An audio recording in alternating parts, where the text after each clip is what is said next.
Con una pinza quita seguros, con cuidado. Con esta herramienta especial, como dijimos, esta llave castillo, la colocamos y de este modo vamos a retirar el conjunto.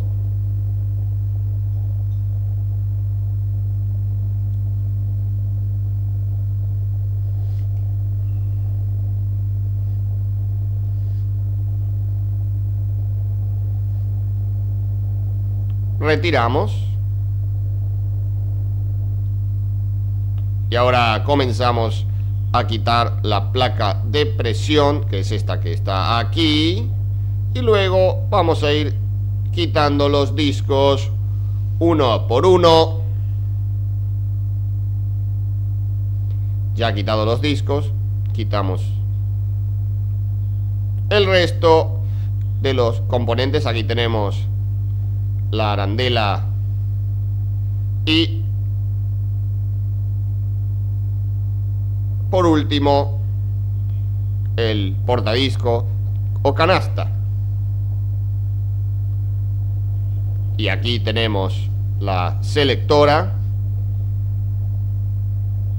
el eje primario, el eje de la patada de arranque y el eje del cigüeñal con su distribución primaria. Aquí está la bomba de aceite. Trabamos el cigüeñal a través de la biela con una herramienta en el pie de la biela y aflojamos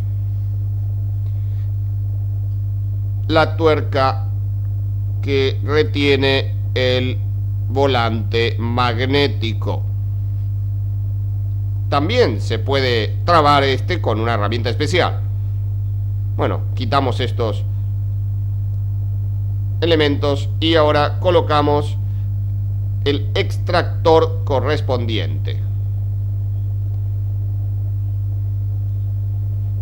para quitar el volante.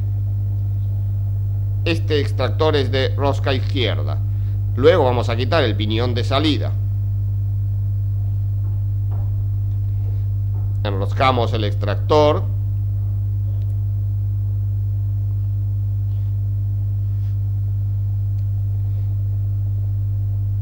Trabamos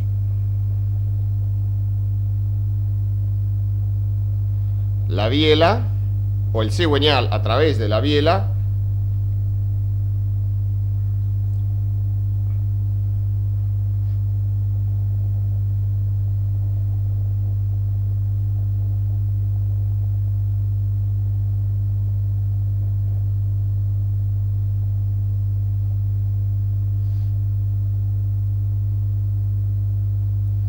Y retiramos el volante. Aquí vemos el sistema de encendido, alternador, captor de CDI. Vamos a retirar esta pieza, el piñón, y soltando 3 tornillos es posible retirar el soporte del estator. Lo retiramos y queda a la vista las marcas del sistema de distribución, el sistema de sincronización del comando de válvulas. Tienen que estar encontrados estos dos símbolos. Aquí aparece el eje del árbol de comando. Retiramos.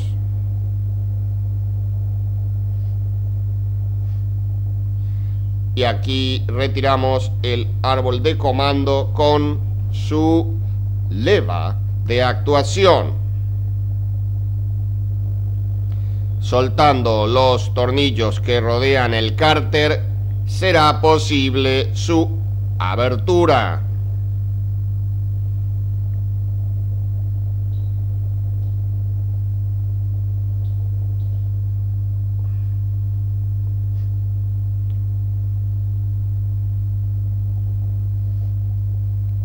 Luego de la apertura del motor, por la mitad vemos la biela, el cigüeñal, uno de sus rodamientos, la caja de cambios, el tambor, las horquillas selectoras unidas por su eje guía, el eje primario de entrada, el eje secundario de salida y el mecanismo de pedal de partida. Podemos observar el estado de los engranajes, verificando el estado de sus dientes. Verificamos retirando el eje de las horquillas para verificar su torcedura y el desgaste de las horquillas.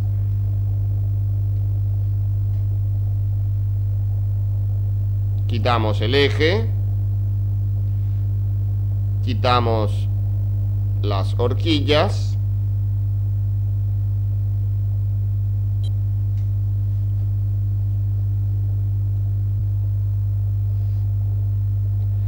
aquí quitamos uno de los ejes para observar el estado de los engranajes.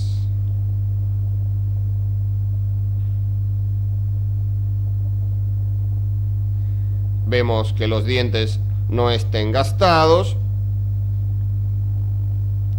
en el punto de apoyo y luego retiramos el otro eje. También verificamos que sus engranajes estén en perfectas condiciones. La guía de las horquillas debe ser verificada para destacar la presencia de marcas de desgaste. Se debe medir su diámetro. Ese diámetro debe coincidir con el diámetro interno de las horquillas. Las uñas de las horquillas deben estar alineadas y su medida debe coincidir con la canaleta del engranaje deslizante.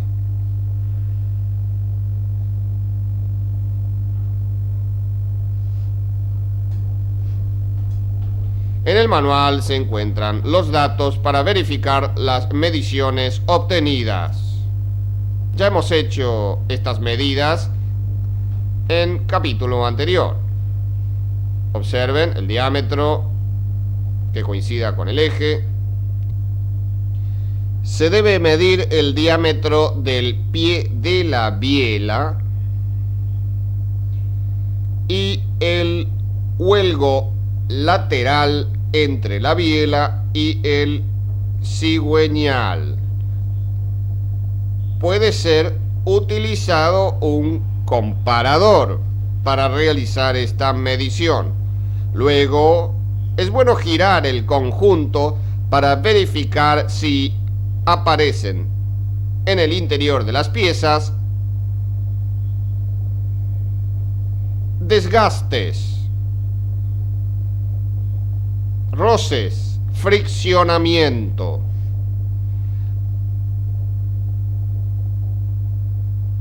Se puede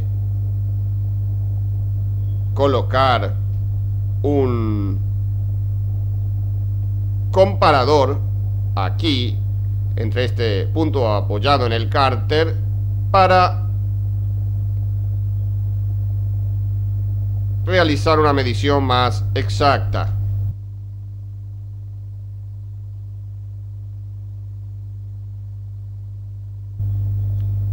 En caso de medir la folga axial, se coloca una galga entre la cabeza y el propio cigüeñal. Un comparador se puede colocar para verificar el huelgo axial. Se coloca el comparador en este punto y se movimienta la biela con relación a él. Quitamos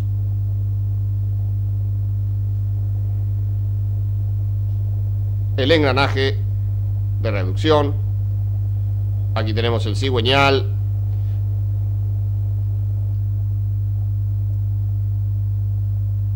Retiramos el conjunto del pedal patada de arranque y queda en su lugar el tambor, que puede ser quitado retirando este tornillo. Bueno, aquí tenemos la culata y estamos retirando las válvulas. Para eso utilizamos un compresor de resortes de válvula, como ya lo hemos visto anteriormente. Retiramos los dos resortes.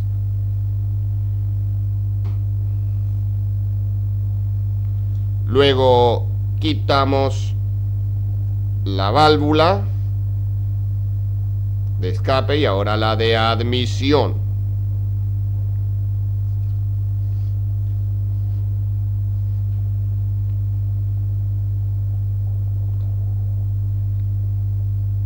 Tenemos que tener precaución de ordenar todas las piezas, especialmente con respecto a las válvulas, para su posterior montaje. Con relación a las válvulas, luego de limpias, se mide el diámetro de su vástago. Puede hacerse con un calibre. Y también hay que verificar la altura de los resortes y los huelgos, obviamente, en las guías de válvula. Como dijimos, se mide la altura de los resortes. Se puede medir con un calibre, con una regla escuadra también.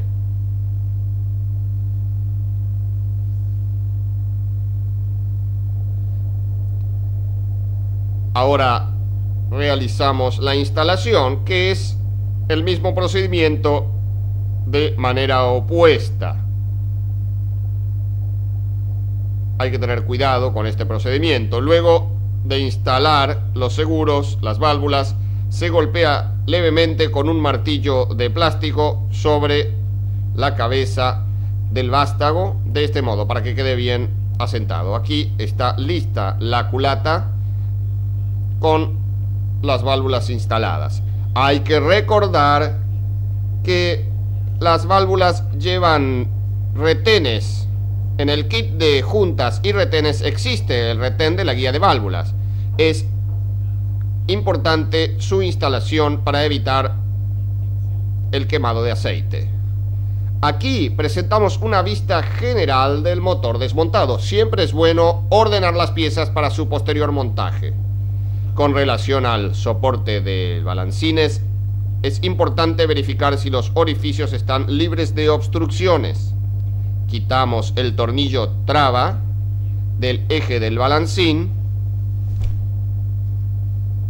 Quitamos el eje.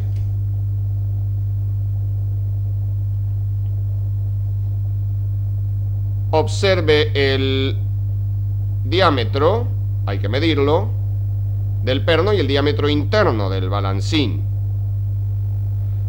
Observe también el orificio de lubricación. Con relación a las varillas de empuje de las válvulas, verifique que no estén torcidas y mida su largo. Hay un límite de servicio para el largo.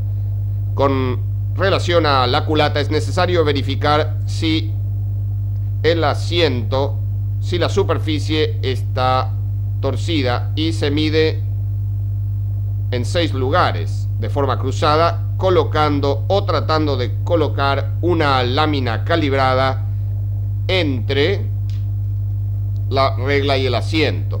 Hay que verificar en el orificio de la bujía que no haya grietas o deformaciones. Aprovechando que la culata está en su horizontal y con la finalidad de confirmación, la vedación o estancamiento de las válvulas, se coloca aceite de motor y se observa si vacía.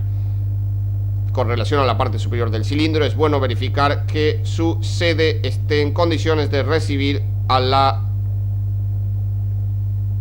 culata y no deje escapar la compresión. Para eso se realiza la medición, como habíamos hablado, en 6 lugares, también en la parte de la superficie del cilindro. Aquí vamos a realizar esa medición con una regla calibrada y una galga. De acuerdo a las mediciones indicadas en el manual, se hace tratar de pasar la galga y en caso que esto sucediera tendríamos torcedura. Con el alesómetro podemos verificar la ovalización del cilindro, o sea, la diferencia entre dos diámetros localizados en un mismo plano. Tomamos uno de esos diámetros como referencia, cerrando el instrumento, giramos 90 grados el alesómetro y verificamos la existencia de la diferencia. Repetimos esta operación en otros dos planos, consideramos ese diámetro por ser el área donde se coloca el perno del pistón. Medimos el diámetro que está a 90 grados con relación al primero.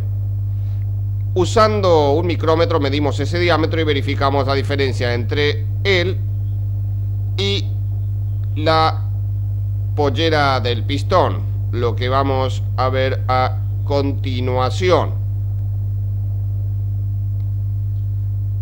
Su diferencia no puede ser superior a una décima de milímetro. La medición se hace a 1 centímetro de la parte inferior y a 90 grados con relación al pasador.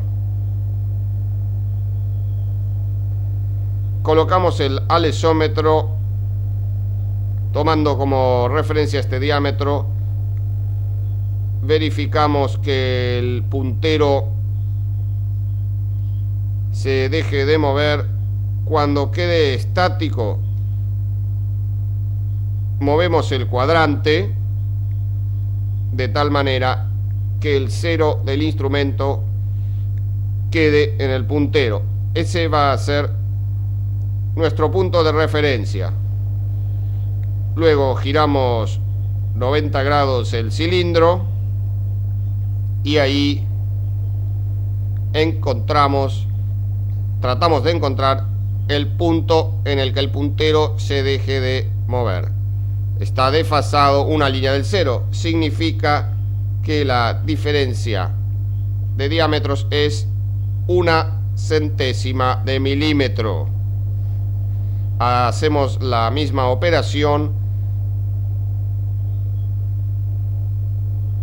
girando, dando vuelta el cilindro y buscamos el menor diámetro y vemos que está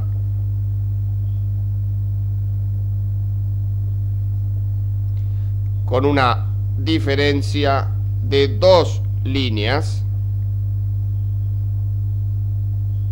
o sea, 2 centésimas. Giramos, procuramos encontrar el neutro y ahí vemos que el instrumento está indicando una línea, o sea, 1 centésima. Se deduce que el cilindro es cónico invertido con su base mayor en el punto muerto superior. En el medio del cilindro hacemos la misma operación. Vemos que el diámetro es menor. Luego giramos 90 grados y procuramos el cero. Y vemos que está 1 centésima de milímetro fuera del cero. Significa que el cilindro va de abajo hacia arriba con diámetro mayor o aumentando. Con el alesómetro solo fue hecha la verificación de diferencias de diámetros. Si es necesario medir su distancia, puede ser utilizado un micrómetro. Para saber cuál es la medida, es suficiente que el puntero quede en el cero durante la medición. Medimos el pistón en el lugar perpendicular al perno del pistón a 1 centímetro de la pollera, del fin de la pollera. Y como dijimos, a 90 grados con relación al perno. Ahora vamos a verificar el estado de los brazos oscilantes. Se debe observar el estado del punto de contacto con el árbol de comando, con la leva. También el diámetro interno y si los orificios no están obstruidos. También debe medirse el diámetro del eje de los brazos oscilantes. El estado, a su vez, debe ser verificado. La diferencia entre los diámetros no debe ser, en este caso de este modelo, no debe ser mayor de 0,07 milímetros. Hay que quitar los aros del pistón. Antes de la remoción hay que verificar el huelgo entre la canaleta y el aro, y se utiliza una sonda, una galga, para realizar esta medición, como ya lo hemos hecho anteriormente. Lo hacemos entre la canaleta y el aro y verificamos, como se hizo anteriormente, el huelgo. Luego colocamos, para verificar la luz del aro, en el punto muerto inferior al aro, y con una lámina calibrada, con una galga, se mide la distancia entre los extremos, entre las puntas del aro. De esta manera, observen ustedes, el huelgo no debe tener más de 0,35, de 0,15 a 0,35. Colocamos y verificamos. Ahí ustedes pueden ver el huelgo. En caso de tener más de ese valor, los aros deben ser sustituidos. Se mide también el diámetro del orificio del perno de pistón en dos direcciones. Luego tomamos el perno y verificamos su estado y lo medimos